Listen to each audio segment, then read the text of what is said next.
What's up YouTube? Pat the Car Guy here from OregonCarSource.com.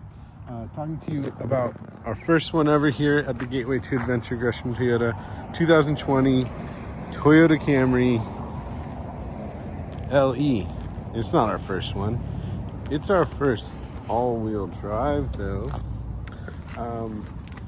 Other than it being all-wheel drive, it's the same Camry you know and love.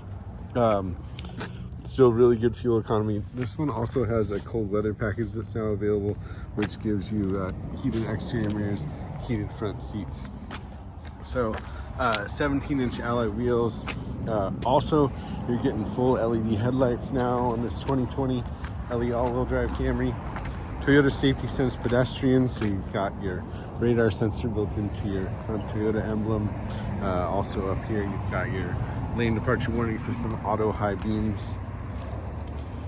It's a standard flip key, keyless remote.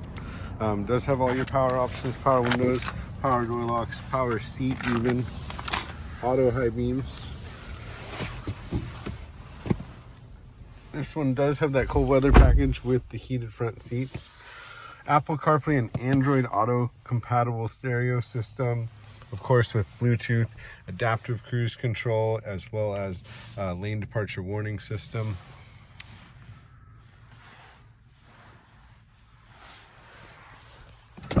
Really good size car the Camry is.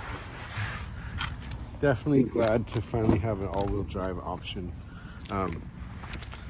The trunk, very spacious, plenty of rooms for skis, golf clubs, snowboards, and we still have a full-size spare tire.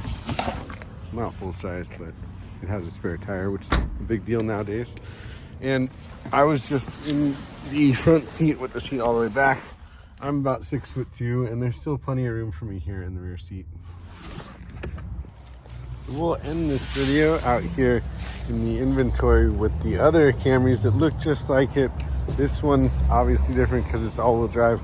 Hoping to see it in these other models like SE, LE Hybrid, XLE Hybrid. You know, if I was going to get one, I think I'd want an SE Hybrid all-wheel drive.